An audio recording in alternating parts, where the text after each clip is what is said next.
So, for today's book review, I'm going to talk about Anthony Bourdain's The Nasty Bits. And I'm going to just straight away start by reading the first couple of pages from the preface. I went seal hunting yesterday. At 8 a.m., swaddled in caribou, I climbed into a canoe and headed out onto the freezing waters of the Hudson Bay with my Inuit guides and a camera crew. By 3 p.m., I was sitting cross-legged on a plastic-covered kitchen floor, listening to Charlie, my host, his family, and a few tribal elders giggling with joy as they sliced and tore into a seal carcass, the raw meat, blubber, and brains of our just-killed catch. Grandma squealed with delight as Charlie cracked open the seal's skull, revealing its brains, quickly digging into the goo with her fingers. Junior sliced dutifully at a kidney. Mom generously slit open one of the eyeballs, the best part, and showed me how to suck out the interior as if working on an oversized Concord grape. From all sides, happy family members were busily dissecting the seal from different angles, each pausing intermittently to gobble a particularly tasty morsel. Soon, everyone's faces and hands were smeared with blood. The room was filled with smiles and good cheer in spite of the Night of the Living Dead overtones and the blood, lots of it, running across the plastic. A Bonanza rerun played silently on the TV set in the normal-looking family room adjacent as Mom cut off a piece of snout and whisker, instructing me to hold it by the thick straw-like follicles and then suck and gnaw on the tiny kernel of pink buried in the leather-like flesh. After a thorough sampling of raw seal brain, liver, kidney, rib section, and blubber, an elder crawled across the floor and retrieved a platter of golden blackberries. Frozen blackberries. She generously rolled a fistful of them around in the wet interior of the carcass, glazing them with blood and fat before offering them to me. They were delicious. Words fail me again and again, or maybe it's me that fails the English language. My depiction of the day's rather extraordinary events is workmanlike enough, I guess, but typically I fall short. How to describe the feeling of closeness and intimacy in that otherwise ordinary-looking kitchen? The way the 15-year-old daughter and her 85-year-old grandmother faced each other nearly nose to nose and began throat singing, first warming up with simultaneous grunts and rapid breathing patterns, then singing the tones and words coming from somewhere independent of their mouths, from somewhere else? The sheer unself-conscious glee and pride with which they tore apart that seal, how do I make that beautiful? The sight of Charlie, blood spread all across his face, dripping off his chin. Grandma, her legs splayed, rocking a crescent-shaped chopper across blubber, peeling off strips of black seal meat. How do I make them as sympathetic, as beautiful in words as they were in reality? It goes on. But, I was not expecting Anthony Bourdain to be such a good writer. I mean, I don't know why that surprised me. I guess it's because I always heard of him as a chef and a traveling kind of speaker. So it almost seemed unfair how good a writer he is. He's not, a chef who writes. He's a writer. He's good. He's a good writer. I wasn't prepared for that. Anyway, so I have some notes that I'm going to read out. I don't think I bought this book. I think I found it. I think it was at a library, outside the library. They have this, lost and found. Not lost and found. Like a place where you can deposit your books if you want to, and other people can get them if they want to. And so I found this, and I was like, oh, holy shit! I have to read this. And I didn't know very much about Anthony. So I got this book around 2016 or 2017. And Anthony Bourdain died of suicide in 2018, a couple of days after my 28th birthday. He was only 61, and celebrities die all the time, but this one kind of shocked me, and it kind of made me really sad because and he used to visit Singapore fairly often, and I don't know, I think I always felt like one day I would bump into him at a hawker center. And he was only 61, so it felt like really we were robbed of 20 years of his brilliance. What else was I gonna say? So I read this before he died, and I reread it again after he died, but It's a book of essays. It's so it's called The Nasty Bits: Collected Varietal Cuts, Usable Trim, Scraps, and Bones. So the bit that I read was like the preface, which is kind of a little bit more gory than the rest. But he talks about what it's like making television. He talks about fast food. He talks about Las Vegas, Manhattan, crime, counterculture, the immigrants who are the backbone of the American restaurant business, what it's like traveling through Southeast Asia, Brazilian beach blanket bingo.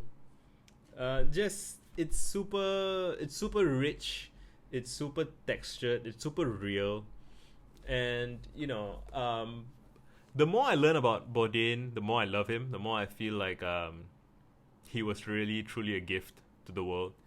A thing that I found is that he's he's a very real guy. He's very, and he struggled with substance addiction, abuse at some point, and then I've tweeted about him from time to time. Like he was a very sensitive soul, and I think sensitivity is too often derided as weakness, but it's a kind of strength. It's a it's I feel like so in my model of masculinity or adulthood, right? You want to be sensitive, smart, and strong.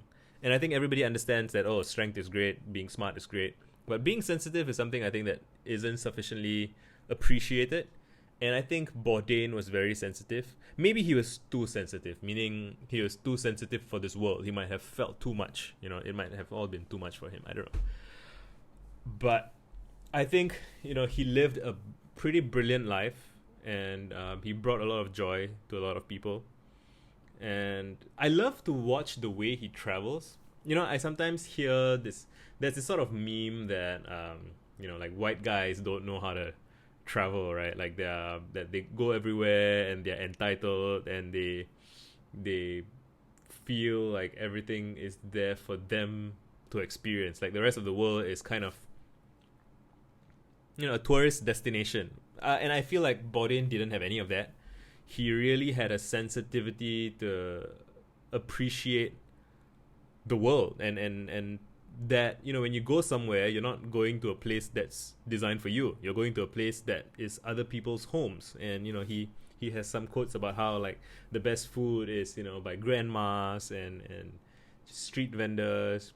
But he's not, he wasn't a purist either. He was very realistic. He was willing to, he does it. I was searching up his like Reddit AMA, so you should go and read his Reddit AMAs. Maybe I'll link it in the description.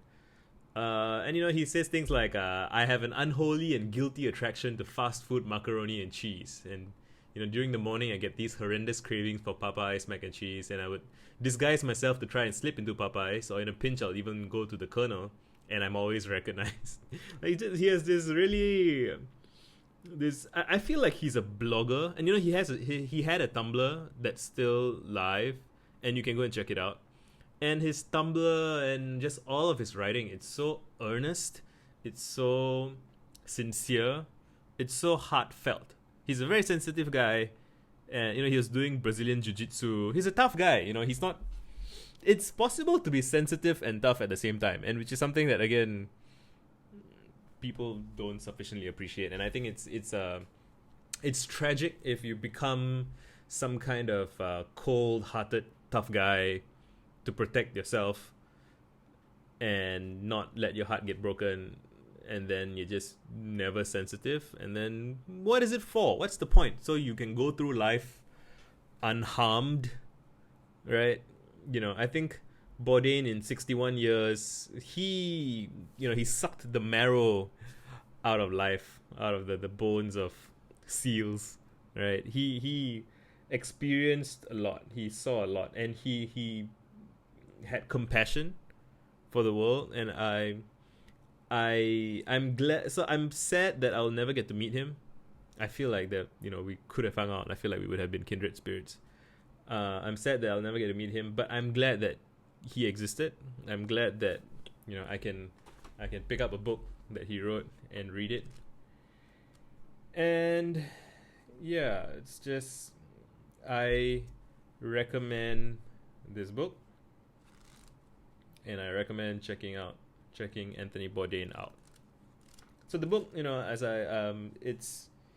it's like something like 30. So it's 230 pages. It's split into salty, sweet, sour, bitter, umami. So it's like 5 sections. Each section has like maybe 7 or 8 essays. So it's about 35 essays ish, 30 to 35 essays, and he just dives into his writing. It's really good writing. Like, it's not self-indulgent. It's so the Cook's Companions. Cooking professionally hurts. I'm not just talking about the aching feet, the tormented back muscles, the burns and cuts. I mean also the spiritual pain, the disappointment and self-doubt that comes with being a cog in a large and ever-whirring machine. The crushing sense of futility one feels when working in an operation that is clearly doomed. Or the feelings of isolation and frustration one experiences after a 17-hour day peeling shrimp and tourneing vegetables in a less than hygienic cellar-prepped kitchen. I'm not complaining, mind you. We've all been there, those of us who've chosen this life. We knew or had a pretty good idea what was expected, and chances are the professionals who are reading this have spent plenty of time at one point or another in their careers hunched over a 50-pound load of fresh squid, yanking quills and pulling out ink sacs, or enduring the tirades of a despotic and unhinged chef. We've got the scars to show for it, grill marks on our wrists, pink and faded lines where knives nicked flesh, the telltale hump of yellowing callus at the base of the index finger of our knife hands. We know what it's like to work all day and all night, finally tumbling exhausted into bed, still reeking of salmon and garlic. We have, all of us, made careful observation of the hierarchy around us, wondered in moments of extremis why, for instance, the boss just bought himself a new Porsche Turbo when yesterday he said the checks would be late this week and sorry, but we need to cut overtime. And it's so engaging. I want to read the whole book again right now. I think it was Ray Bradbury who I might mention in a separate book review, who said something like, you have to keep the books that speak to you around you, like physically, and you have to reread just how these writers strike the page with such intensity and force and honesty and sincerity. And when you do that, it reinvigorates you, it nourishes you, and it makes you realize that you can do this more powerfully. Because everyday writing on what you see on Twitter or in the news or just the writing that you encounter casually, it's mediocre. But if you surround yourself with good writing, really good writing, you'll become a better writer. And even if not for that, I feel like reading Bourdain is good for the soul. But don't do it because you think, you need to do something that's good for you. Give it a try, see how you feel, and let me know what you think. Cheers.